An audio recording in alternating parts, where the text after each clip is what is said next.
نحمده ونستعينه ونستغفره ونؤمن به ونتوكل عليه ونعوذ بالله من شرور أنفسنا ومن سيئات أعمالنا من يهد الله فلا مضل له ومن يضلل فلا هادي له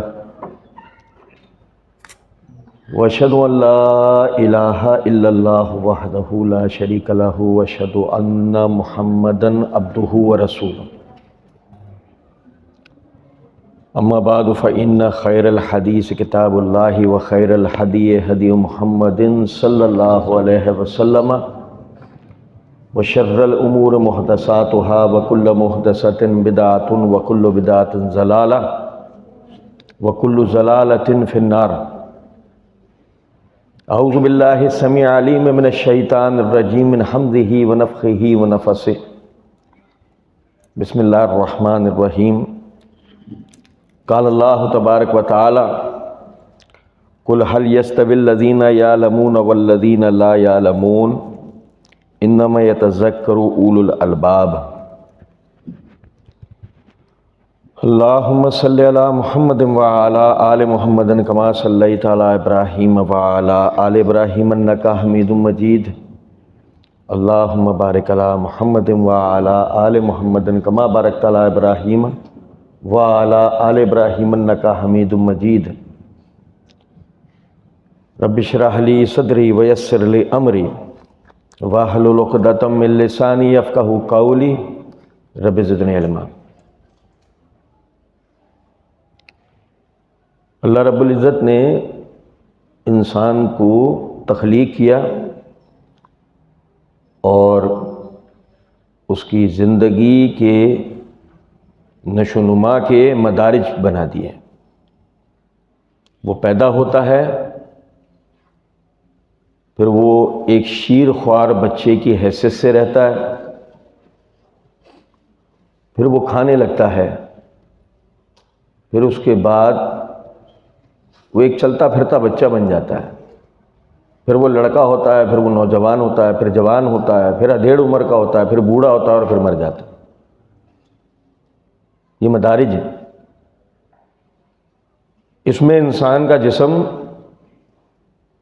اس کے ہاتھ پیر اعضاء جسمانی وہ بڑے ہوتے ہیں، نشو و نما پاتے ہیں، طاقتور ہوتے ہیں، اس کی ہڈیاں بڑی ہوتی ہیں. ایسے میں ہی اس کا جو دماغ ہے وہ بھی بڑا ہوتا ہے. اس کے کھانے بڑھنا شروع ہو جاتے ہیں، دماغ کے کھانے. آپ نے ہارڈ ڈرائیو دیکھی ہے کمپیوٹر کی؟ کمپیوٹر کی جو ہارڈ ڈرائیو ہے وہ دماغ کو دیکھ کر بنی ہے.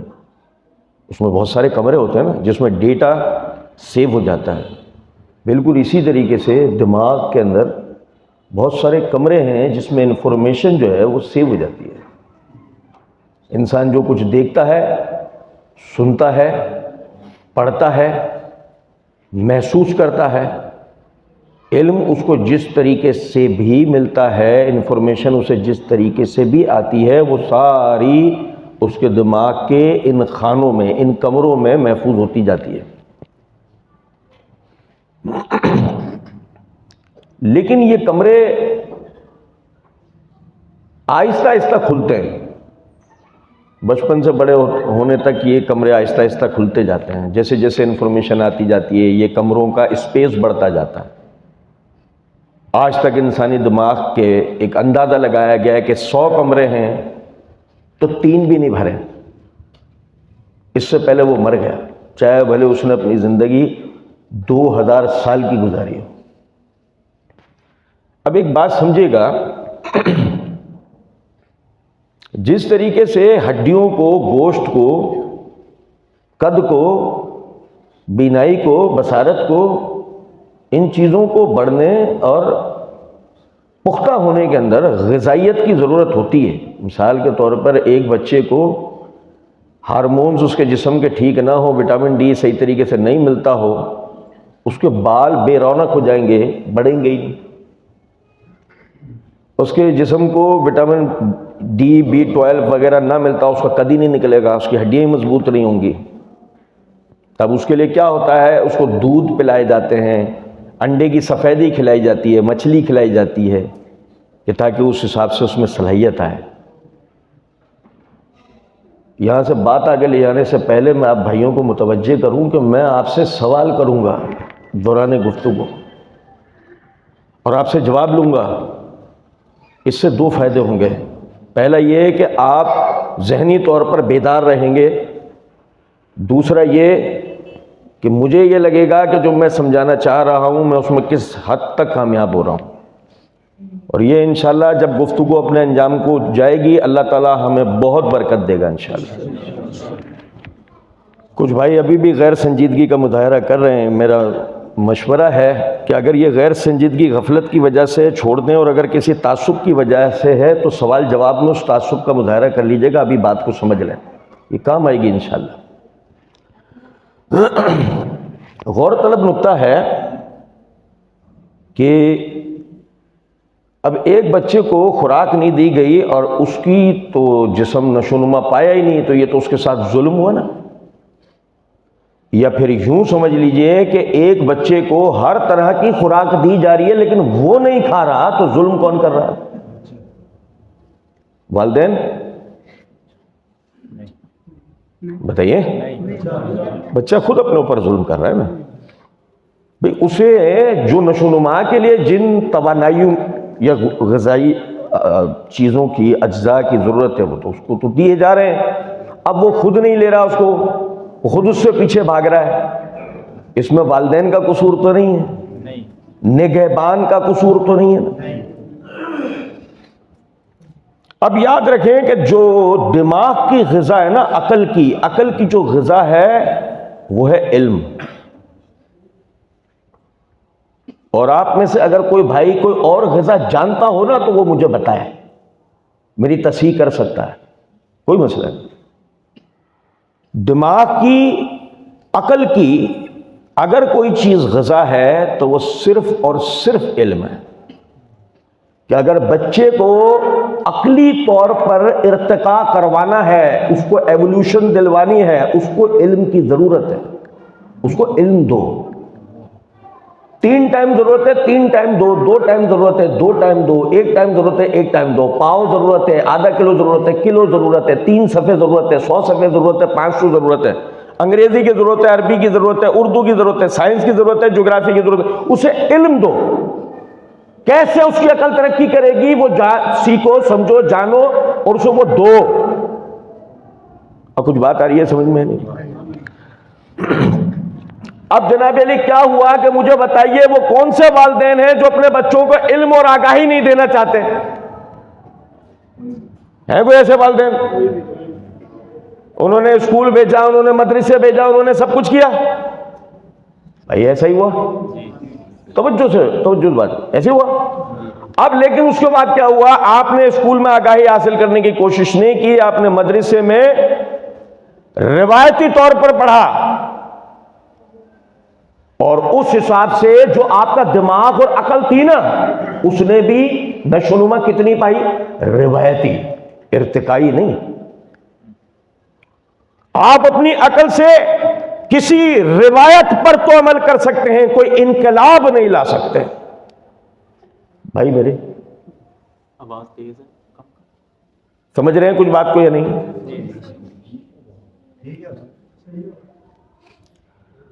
اب غور طلب نکتہ ہے, کیا ہم میں سے کوئی شخص یہاں یہ اقرار کرے گا کہ وہ عقل کل ہے؟ نہیں. کچھ ہیں جو خاموش ہیں, کہہ رہے ہیں ہم ہیں تمہیں بتائیں گے نہیں. ارے بتاؤ نا بھائی, کیا تم میں سے کوئی ہے جو اس بات کا اقراری ہو کہ وہ عقل کل ہے؟ نہیں. کیا تم میں سے کوئی شخص اس بات کا اقراری ہے کہ وہ کل علم رکھتا ہے؟ اور کیا کوئی شخص تم میں سے اس بات کا اقراری ہے کہ اس کی عقل پر کسی عقل مند کو فوقیت بھی نہیں ہے؟ کیا تم میں سے کوئی شخص اس بات کا اقراری ہے کہ جتنا علم اس کے پاس ہے اس کے بعد اسے مزید علم کی ضرورت نہیں ہے کوئی اقراری؟ یہ بھی کوئی اقراری نہیں ہے. تھوڑی دیر بعد بھول جاؤ گے آپ یہ ساری باتیں, یاد رکھنا. ابھی جس باتوں پہ آپ کہہ رہے ہو نا نہیں ہاں نہیں ہاں, جب سوالات کی باری آئے گی یہ سب بھول جاؤ گے آپ, یاد رکھنا.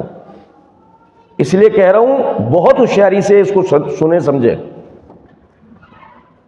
نہ آپ عقل کل ہونے کے دعوے دار ہیں، نہ آپ علم کلی کے دعوے دار ہیں، نہ آپ اس بات کے دعوے دار ہیں کہ آپ کے اوپر تو کوئی علم و عقل کی بنیاد پر فوقیت رکھ ہی نہیں سکتا. آپ اس بات کی بھی اقراری نہیں. تو پھر آپ اقراری کس بات کے ہیں؟ بھائی میرا ساتھ دیجئے. پھر آپ اقراری کس بات کے ہیں؟ کیا آپ طالب علم ہیں؟ نہیں. جلدی مت کریں، جلدی نہیں کریں. کیا آپ طالب علم ہیں؟ آپ سوچ سمجھ کے جواب دیں، کیونکہ یہ بات یاد رکھیں، طلب علم کا مطلب ہوتا ہے طلب علم. طلب مانگنا، صرف مجبوری میں بیٹھ کے سننا نہیں. اور سمجھ میں آ رہی ہے کچھ بات؟ طلب علم کا مطلب ہوتا ہے باقاعدہ سیکھنا، جاننا، آگے بڑھ کر باتوں کو ان کی گہرائیوں سے سمجھنے کی کوشش کرنا، نہ کہ سبحان اللہ. آپ کو سمجھے بات کو یا نہیں؟ تو کیا آپ طالب علم ہیں؟ چلے بھائی یہ اچھی بات ہے. اگر آپ طالب علم ہیں تو یاد رکھیں اس بات کو کہ کیا آپ جو کہ علم کی طلب کر رہا ہے وہ جس سے علم کی طلب کر رہا ہے، ایک تو وہ ہے نا کہ میں علم کی طلب کر رہا ہوں، لیکن میں جس سے کر رہا ہوں دونوں برابر ہوں گے؟ نہیں نا. میں وہ ہوں کہ جس کے پاس علم وہ نہیں ہے جو اس کے پاس ہے، تو میں اس سے وہ طلب کر رہا ہوں، اس اعتبار سے اس کا درجہ مجھ سے ایسے ہی بھائی. اور پھر ظاہر ہے کہ میرا جو عقل و شعور ہے، بھائی توجہ سنیں، بھائی یہ توجہ سنیے گا بات کو. میرا جو عقل و شعور ہے، میرا عقل و شعور اس کے مطابق ہو سکتا ہے؟ نہیں. میرا عقل و شعور بھی اس کے مطابق نہیں ہو سکتا. میری وہ عقل جو میرے معمولی علم کے اوپر ٹھہری ہوئی تھی وہ تھی، اور اس کی وہ عقل تھی جو اس کے تھوڑے زیادہ علم پر ٹھہری ہوئی تھی. تو یہ مجھ سے زیادہ عالم اور مجھ سے زیادہ عاقل ہوگا. ایسی؟ اچھا، عالم، عاقل، طالب علم اور ناقل، چاروں میں فرق ہوتا ہے. یہ بھی سمجھیں ذرا بات کو. ایک عالم عاقل دونوں ہو سکتا ہے، ایک عاقل عالم نہیں ہو سکتا. بھائی توجہ سنیں، ایک عالم و عاقل دونوں ہو سکتا ہے، یعنی علم اور عقل رکھنے والا دونوں ہو سکتا ہے، لیکن ہر عقل رکھنے والا ہر علم رکھتا نہیں. ایک عالم الگ ہے، عاقل الگ ہے، اور طالب علم الگ ہے. اور جو علم حاصل نہیں کرتا وہ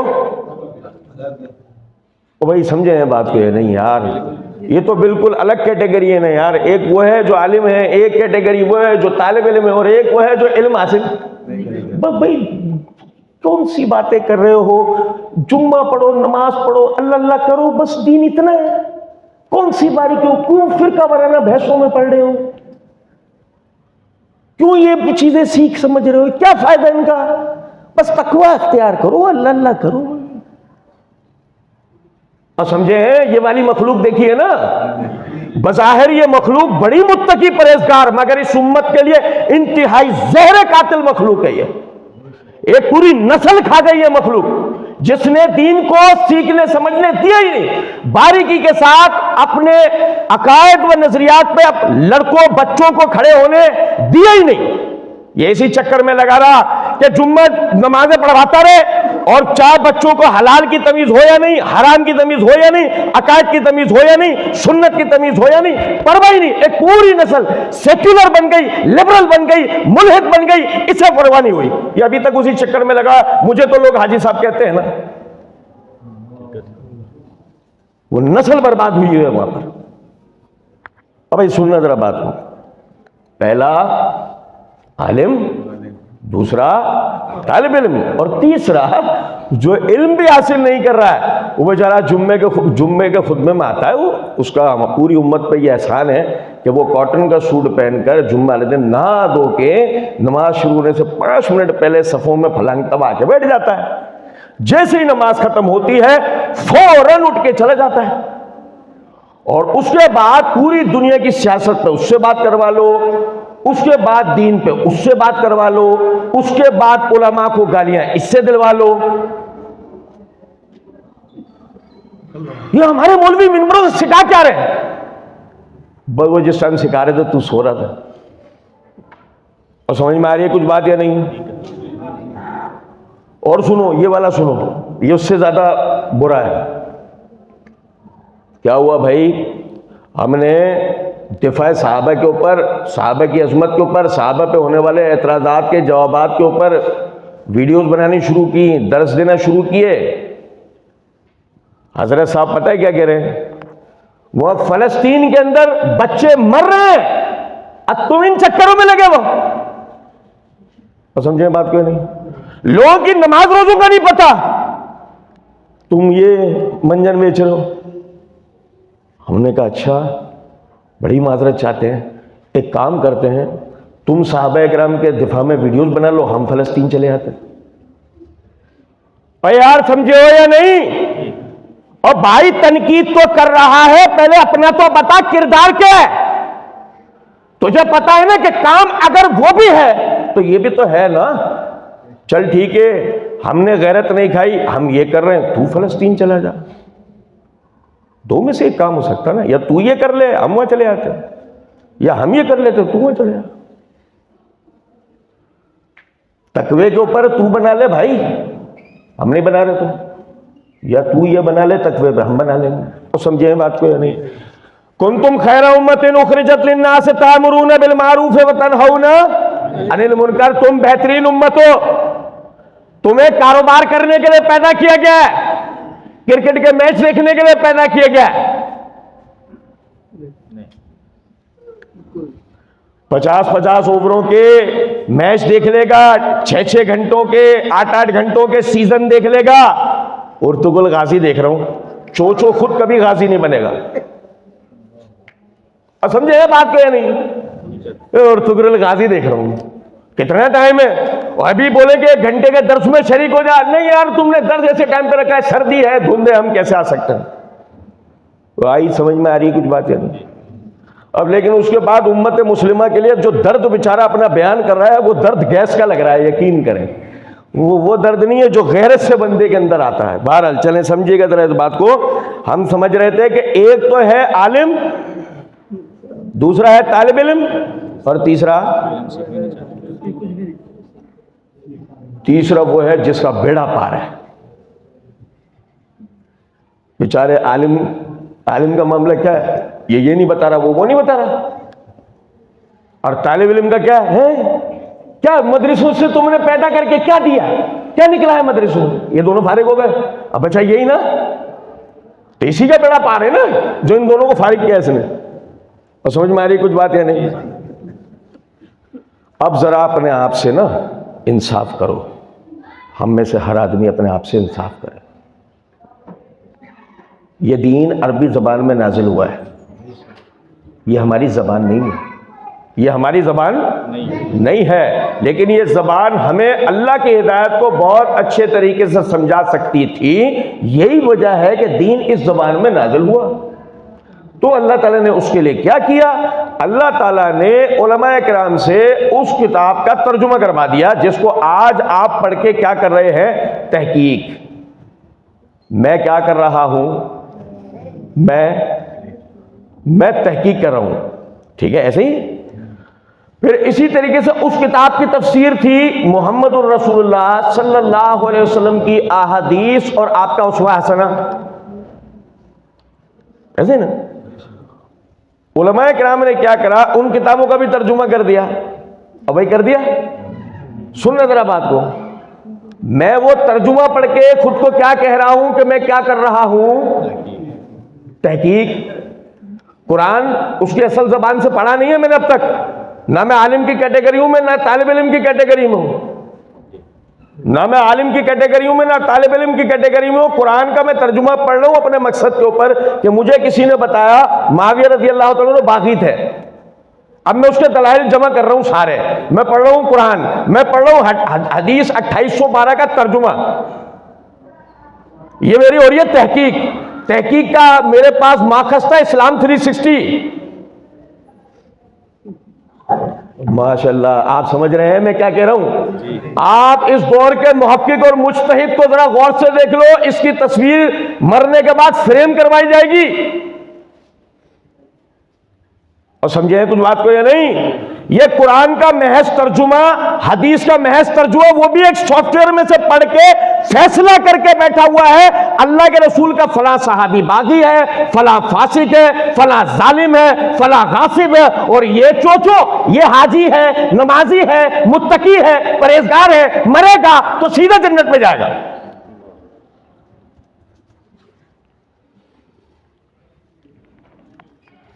وہ کریں، فیصلہ کریں دل سے، علم سے، جذبات سے، دماغ سے، غیرت سے فیصلہ کریں آپ کون سی کیٹیگری میں، عالم ہے نہیں، طالب علم ہے نہیں، کیا ہے؟ اور یاد رکھنا جو نہ عالم ہو نہ طالب علم ہو، تیسری ایک ہی کیٹیگری ہے مقلد ہونا۔ تیسری، نہ آدمی عالم ہو نہ آدمی طالب علم ہو، تیسری ایک ہی کیٹیگری ہے اور وہ ہے مقلد ہونا۔ فرق صرف اتنا ہے، تقلید کر لو ابو حنیفہ کی یا تقلید کر دو مرزا جہلمی کی۔ اور سمجھے کچھ بات تو نہیں، تقلید کر لو امام ابو حنیفہ کی یا تقلید کر لو مرزا جہلمی کی۔ امام ابو حنیفہ کے پیچھے تو پھر بھی یہ نظر آ رہا تھا کہ ایک مجتہد و فقیہ تھے، مگر یہاں تو یہاں کی عربی میں تو پے ہے، یہاں کی تو عربی میں بھی پے ہے، اور یہاں کی تو ران بھی پٹ کے لاتی ہے، یہاں کی تو ران بھی پٹ کے لاتی ہے، لیکن اسی پٹ پٹاتی ران پہ پٹ پٹ کرتے ہوئے موصوف کہتے گئے فلاں صحابی فارغ، فلاں فارغ، فلاں فارغ، جن کی زبان عربی تھی، جن کے سامنے قرآن اترتا تھا، جن کے سامنے نبی تشریح کرتے تھے، جن کو نبی صلی اللہ علیہ وسلم نے توحید، تقوی، آخرت، تقدیر، سیاست، جہاد، نماز، روزہ، معاشرت، معیشت، خانگی امور، ہر چیز کی تربیت دیتے ہوئے کہا خیر الناس کرنی ثم الذی یلونہم ثم الذی یلونہم، سب سے بہترین ہے میرے زمانے کے لوگ، ثم الذین یلونہم، پھر اس کے بعد والے، ثم الذین یلونہم، پھر اس کے بعد والے۔ جذباتی ہو کر کہہ رہا ہے، یزید بھی ہے، ہم نے کہا چھوڑ دے، تو حدیث میں خود ہی ڈھونڈ لے، ہمیں معاف کر دے، تو خود ہی سے حدیث میں ڈھونڈ لے یار، تجھے مل جاتا ہے مان لیو، تجھے نہیں ملتا چھوڑ دیو، بقیہ کو تو لے لے۔ عبداللہ بن سبا ملتا ہے، یہاں بھی ہم یہ کہتے ہیں حدیث میں ڈھونڈ، حدیث میں، اسی میں مل رہا ہے، تجھے مل رہا ہے تو لے لے، نہیں مل رہا تو چھوڑ دے، بقیہ کو تو لینا۔ یہی تو اصل اختلاف ہے، نام لیتے ہو ایک کردار کا، نام لیتے ہو دو کردار کا، فارغ کرتے ہو سب کو۔ وہ الگ بات ہے کہ کوئی ماں کا لال ایسا پیدا نہیں ہوا ہے کہ جو یہ ایک اور دو یا تین کا بھی نام لے رہا ہو، اس پر جو الزامات لگا رہا ہے اسے علمی اعتبار سے ثابت کر سکتا ہوں، یہ اللہ کا بڑا کرم۔ باتیں تو ہزار، جو آدمی مائک اور کیمرے کے پیچھے بیٹھا ہوا للکار رہا ہے نا، باتیں ہزار، سامنے جب بیٹھنے کی باری آئے گی نا، جب پتہ لگتا ہے۔ وہ چاہے بیٹھا ہو امریکہ میں وہ فرنگی رافضی، چاہے وہ بیٹھا ہوا جہلم میں نیم رافضی، باتیں ہزار، لیکن وہ کیمرے کے پیچھے یہ آمنے سامنے سوال ہی نہیں پیدا ہوتا، سوال نہیں پیدا ہوتا۔ یہ کوئی خدا نہ خواستہ تکبرانہ بات ہے، کوئی چیلنجز نہیں ہے، آپ لوگوں کے کان کھڑے کرنا ہے کہ اگر واقعی تم اتنی حق بات بیان کر رہے ہو، آمنے سامنے بیان کرنے میں تمہیں کیا جا رہا بھائی؟ تو بھی بات آ رہی ہے کچھ سمجھ میں نہیں، اتنی علمی تحقیقی بات کر رہے ہو، قبر میں لے کے جاؤ گے کیا ان باتوں کو؟ ہمیں بھی تو سمجھاؤ۔ او بھائی سمجھے بات کو یا نہیں؟ بہرحال اللہ نے قرآن مجید میں کہا یہ مولویوں نے آج تک دین چھپایا. اور سنو ذرا بات کو, یہ مولویوں نے ہم تک حدیثیں آنے نہیں دیں. او بھائی یار کیا ہوا, یہاں سے جاگنے کی ضرورت ہے. جاگے میں ہم یا نہیں؟ مجھے دیکھو مت, سنو اور سمجھو. اور سنیں, یہ مولویوں نے یہ حدیثیں چھپا کے رکھی, آج تک ہمارے سامنے آنے نہیں دی تھی. کس نے بتایا؟ وہ جو بیچارہ حدیث کی کتاب ترجمے سے پڑھنے کا محتاج ہے, اس غریب نے بتایا, اس مسکین نے. اور اس کو سننے والے ان مسکینوں کو دیکھو ذرا, کیسا اس پہ یقین کرے بیٹھے ہوئے غریب. اب ان مسکینوں سے کوئی پوچھے, اور بھائی اس کے لیے انہی احادیث کو چھپانا تو بہت دور کی بات ہے, یہ حدیثیں اس تک پہنچانے والے کون لوگ تھے؟ کون تھے؟ وہ کیا تھا احادیث جمع کرنے, وہ کیا تھا تاریخ اکٹھی کرنے. اس نے قرآن کی تفسیر جمع کی تھی. وہ تو بیچارہ آج تک اپنے کمرے سے اپنے سسرال تک گیا یا اپنے گھر تک, وہاں سے نکل اپنے سسرال. اب تو سسرال میں بھی انٹری بند ہو گئی ہے, پچھلے دن سالی نے سارے بھانڈے پھوڑے. اور سنیں یار توجہ سے بات کو, غور طلب نکتہ ہے. سنو کیا ہوا بھائی, کہ باقاعدہ ہم نے پوچھا حضرت ترجمہ تو کیا علماء نے, ہم نے پوچھا حضرت تفسیر تو کہا علماء نے, ہم نے کہا حضرت معنی تو کہا علماء نے. اچھا فلاں حدیث کو شیخ زبیر صحیح کہتے ہیں, فلاں کو ضعیف کہتے ہیں. فلاں حدیث کو شیخ البانی صحیح کہتے ہیں, فلاں کو ضعیف کہتے ہیں. فلاں حدیث کو شیخ صالح ابن عثیمین صحیح کہتے ہیں, ضعیف کہتے ہیں. اور میاں خود آپ کیا کہتے ہو وہ مجھے پتہ نہیں, مجھے کیا پتہ صحیح حدیث کیا ہے ضعیف کیا ہے. اور سمجھیں بات کو نہیں, تو تمہاری حدیث کا صحت و ذوق بھی کون بتا رہا ہے؟ مولوی. تمہیں ترجمہ بھی کر کے دے مولوی, تمہیں حدیث بھی پہنچائے مولوی. او بھائی بدقسمتی دیکھو, وہ کہہ رہے ہیں ان مولویوں نے دین چھپایا تھا. یار کون سی مخلوق ہو, کون ہو تم لوگ, کہاں سے آتے ہو, کیا چیز ہو تم کبھی خود کو اکیلے میں بیٹھ کے سوچو, تمہیں ایک ماہر نفسیات کی ضرورت ہے. کیا قوم ہو تم تک دین پہنچانے والے علماء اور آسانی کے لیے ترجمہ کر کے دینے والے علماء. تم صحت صحیح اور ضعیف میں نہ الجھ جاؤ تو اس کا حکم لگا کے دینے والے بھی. لیکن تم وہ نمک حرام اور احسان فراموش مخلوق ہو کہ تم نے کھڑے ہو کر یہ انہوں نے دین چھپایا تھا. یاد رکھیں, یہ اہل سنت کا ترہ امتیاز ہے کہ لوگوں نے جو کچھ بھی چھپانے کی کوشش کی, اہل سنت اس کو عوام کے سامنے لے کر آئے. یہ اللہ کا ہم پر بہت بڑا فضل و کرم.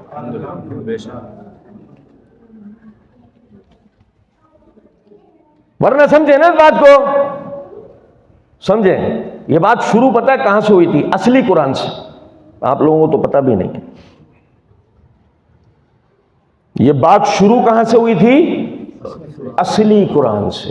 یار لوگوں نے عقیدہ بنایا تھا کہ جی یہ تو جو ہمارے ہاتھ میں قرآن مجید ہے یہ وہ کتاب ہی نہیں ہے جو محمد صلی اللہ علیہ وسلم پہ نازل ہوئی تھی, اسے تو بنو امیہ نے چھپا لیا. اصل تو علی کے پاس تھا. وہ علی کے پاس سے حسن کے پاس گیا, حسن سے حسین, ان سے زین العابدین, ان سے پھر فلاں امام اور آخر میں ہمارے 12ویں امام کے پاس ہے, جسے لے کر وہ غار کے اندر موجود ہے اور قرب قیامت نکل کر آئیں گے. تو جس کا مطلب ابھی جو ہمارے ہاتھ میں ہے وہ کیا ہے؟ سمجھیں یہ چھپانے والی بات کہاں سے شروع ہوئی ہے. آپ کو تو یہ نیم رافضی اسٹیجز چڑھوا رہا ہے.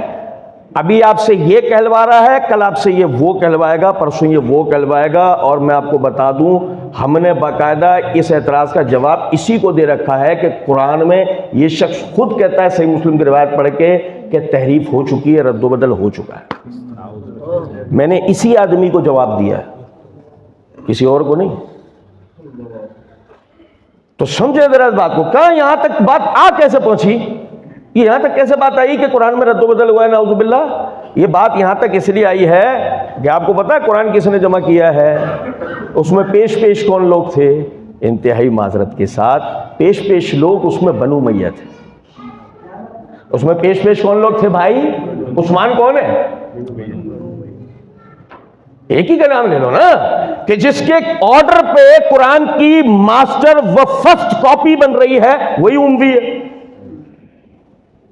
اگر بنو امیہ نے دین کا بیڑا غرق کیا تو خود بخود ہم کیا کہنا چاہ رہے ہیں کہ قرآن اس بیڑا غرق کا نتیجہ ہے، نعوذ باللہ۔ یہاں تک بات کلیئر ہے؟ اب میں دوبارہ پیچھے لے کے چلتا ہوں۔ آپ 3 کیٹیگری ہیں، پہلا عالم، دوسرا طالب علم، تیسرا اگر وہ یہ دونوں ہی نہیں ہے تو مقلد ہے۔ اور اگر سمجھیں ذرا اس بات کو کہ آپ تقلید کر رہے ہیں تو یہ بات یاد رکھیے گا کہ اللہ نے قرآن مجید کے اندر فرمایا وَلَا تَقْفُ لَيْسَ لَكَ بِهِ عِلْمٌ، اس بات کے پیچھے مت پڑ جس کا تجھے علم۔ اللہ نے تقلید کا منع کیا ہے بھائی، اللہ نے تقلید کا منع کیا ہے۔ معاف کر دو ہمیں بھی اور اپنے آپ کو بھی معاف کر دو، مت کرو تقلید۔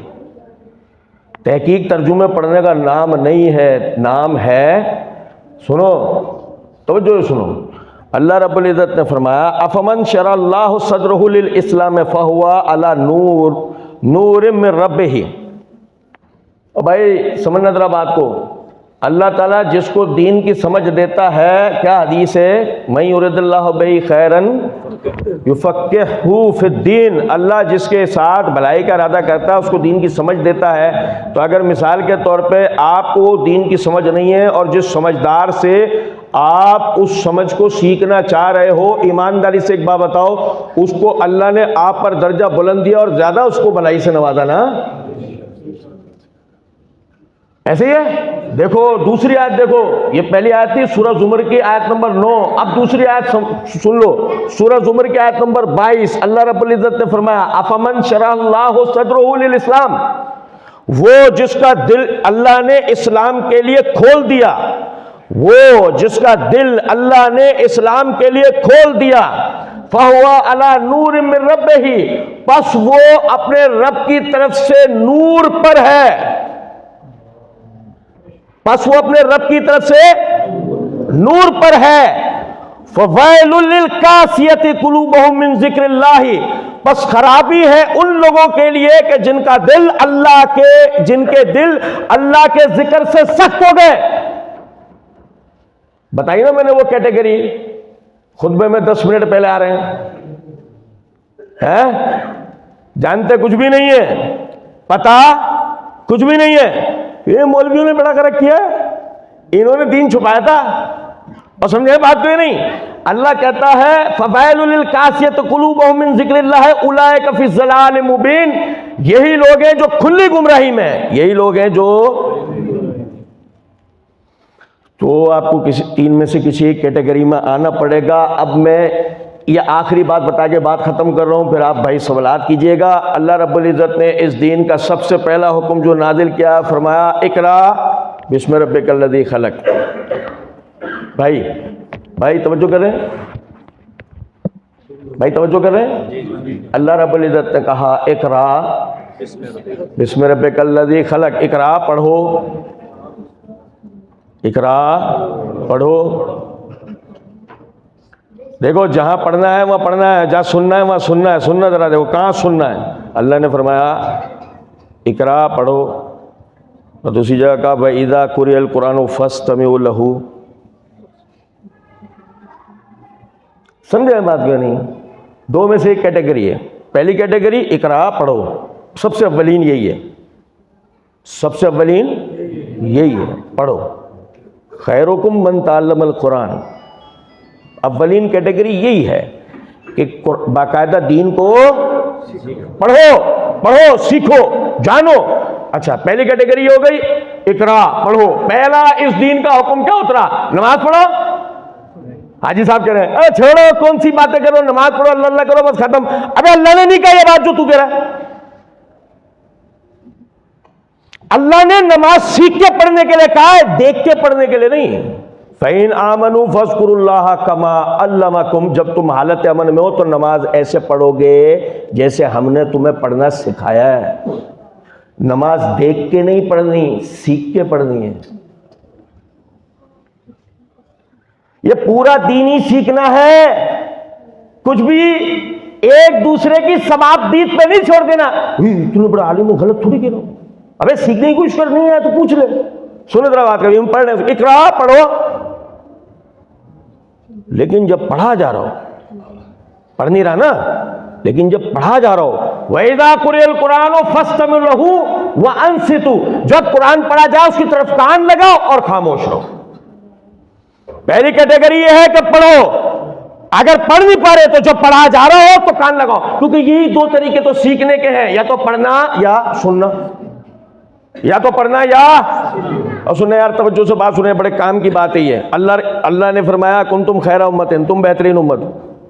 پھر اس بہترین امت کو کیٹیگرائز کرتے ہوئے اللہ رب العزت نے فرمایا تم بہترین امت میں سے بہترین، خیرکم من تعلم القرآن وعلمہ، اور تم بہترین امت میں سے بھی جو بہترین ہے وہ ہے جو یا تو قرآن کو سیکھے یا سکھائے۔ کیٹیگری نمبر 1 یا تو سیکھنے والا ہوگا، کیٹیگری نمبر 2 یا سکھانے والا ہوگا۔ انتہائی معذرت کے ساتھ تیسری کیٹیگری اللہ نے نہیں بیان کی، مقلد کی کیٹیگری اقرا، پڑھو۔ پہلا اس دین کا حکم کیا ہوا تھا، کیا آیا تھا، پڑھو۔ میں تحقیق کر رہا ہوں، اچھا مرزا صاحب کو سنتا ہوں ڈیلی 1 گھنٹہ،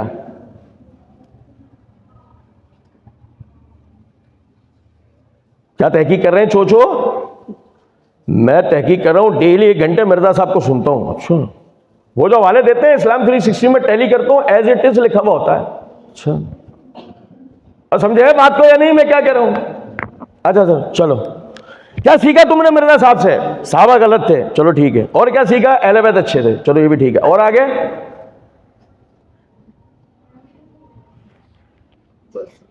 جاگو، یہاں سے جاگنے کی ضرورت ہے۔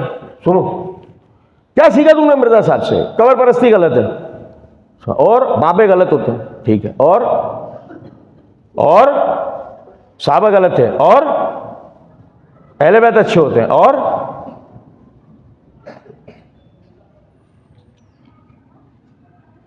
بس حج سیکھا مرزا صاحب سے؟ حج، جہاد سیکھا، خلافت سیکھی؟ وہ جو خلافت علی کی باتیں کرتے ہیں وہ خود وہی خلافت انہوں نے کبھی خود بیان کی کہ ہوتی کیا ہے؟ مرزا صاحب خود تو جمہوریت کے قائل ہیں، خود تو سیکولرزم کے قائل ہیں۔ منافقت کی انتہا دیکھے، کہہ رہا ہے وہ خلافت کا نظام، اللہ کا نظام وہ لاتا، اس نے چھین لی۔ اب تم اب کیا بیان کرتے ہو؟ وہ نظام نہیں نا، اس کے تو خلاف تم سیکولرزم بیان کرتے ہو، ڈیموکریسی، جمہوریت بیان کرتے ہو، شرم نہیں آتی؟ یاد رکھیں اس بات کو، جو شکوہ آپ نے علماء سے کیا نا کہ انہوں نے کبھی پورا دین نہیں بتایا، نہیں بھائی ایسا نہیں ہے، پورا دین آپ نے علماء کو بیان کرنے نہیں دیا۔ کیسے؟ میں محرم میں اگر آپ کو حج کا طریقہ سکھا رہا ہوں گا، آپ اباسی لے رہے ہو، کیوں؟ یار ہم تو واقعہ کربلا سننا ہے، تو یہ کیا بتا رہے ہیں؟ میں 15 شعبان والے دن اگر آپ کو سیرت رسول بتا رہا ہوں گا تو مولوی صاحب آج کے دن، آج تو 15 شعبان کا بدعت ہونا، بتاؤ۔ میں 11ویں کے مہینے میں اگر مثال کے طور پہ فلسطین کے حالات پہ آپ سے بات کروں گا، آپ میرے سے بعد میں ہاتھ پکڑ کے کون مولوی صاحب وہ 11ویں کیا جائز ہے ناجائز، وہ تو بتاؤ۔ بقرعید کے دنوں میں ارے بھائی جانور خریدنے جاؤں گا، آنڈو لوں، گھسی لوں، اور کچھ سمجھ میں آ رہی؟ ہر سال اس کو بقرعید کے مسائل جاننے ہیں، ہر سال 15 شعبان بدعت ہے یا نہیں، واقعہ معراج ثابت ہے نہیں، واقعہ کربلا کیا ہوا تھا، ہر سال اس کو بتاؤ۔ فرسٹ محرم عمر رضی اللہ عنہ کی شہادت کا دن ہے یا نہیں، اور جی ابو بکر کے فضائل والے دن، اور جی فاطمہ رضی اللہ تعالیٰ عنہ کی انتقال والا دن، اور جی فلاں اور یہ اور کنڈے 12 رجب۔ آپ علماء سے کبھی بیٹھ کر نہیں، آپ زکوٰۃ کے تمام جملہ مسائل بیان کرو، اس کے علاوہ محرم ہوں گے، رجب ہوں گے، شعبان ہوں گے، حج ہوں گے، فلاں رمضان، کوئی مہینہ ہوگا جب تک زکوٰۃ پوری آپ سے سمجھ نہیں لیں گے آگے نہیں جائیں گے۔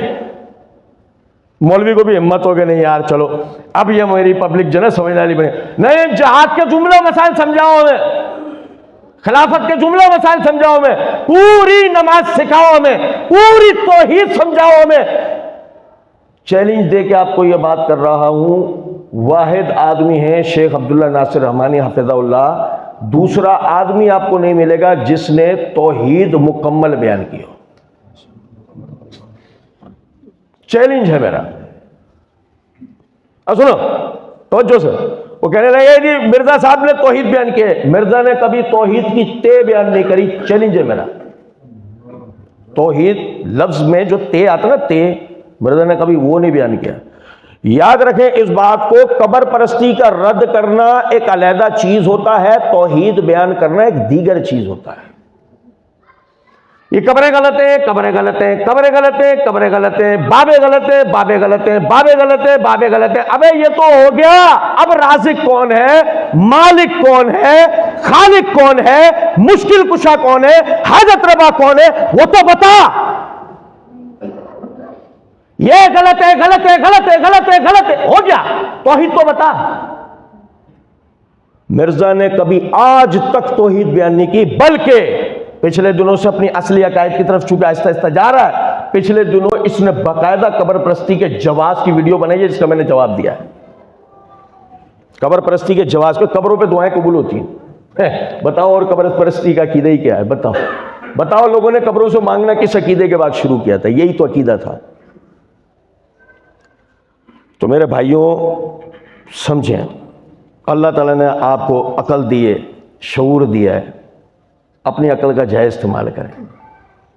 عقل دلیل نہیں ہوتی, دلیل تک پہنچنے کا ذریعہ ہوتا ہے. دلیل صرف اور صرف اللہ کا قرآن, محمد صلی اللہ علیہ وسلم کا فرمان, صحابہ کرام رضوان اللہ علیہم اجمعین کا طریقہ, اور فقہاء و محدثین کا بیان کردہ فہم ہے. یہاں آتے کے ساتھ ہی ہم کہتے ہیں اچھا تو مطلب اگر میں تحقیق کر کے ایک فہم بیان کروں تو وہ تم قبول نہیں کرو گے کہ وہ تمہارے فقہاء کے خلاف ہے, اس لیے تو ہم کہتے ہیں نہیں, خوش آمدید ہر اس آدمی کے لیے کہ جو کتاب و سنت پر اپنا صحیح فہم بیان کرے, ہم اسے خوش آمدید کہتے ہیں. مثال دوں آپ کو, سنو ذرا توجہ سے سننا بات کو. اگر آج کوئی شخص دلائل کے ساتھ یہ بات ثابت کر دے کہ جھینگا کھانا حلال ہے, بھائی اور سن رہے ہیں بات کو یا نہیں؟ آج اگر کوئی شخص دلائل سے یہ بات ثابت کر دے کہ جھینگا کھانا حلال ہے یا جھینگا کھانا حرام ہے, تو کوئی پریشانی نہیں ہے, کوئی پریشانی. لیکن اگر آج ایک آدمی تحقیق سے اپنا فہم یہ بیان کرے کہ چونکہ اللہ رب العزت نے قرآن مجید میں یہ کہہ دیا انما حرم علیکم المیتہ, کہ مردار تمہارے لیے حرام ہے, لہذا مچھلی نہیں کھا سکتے,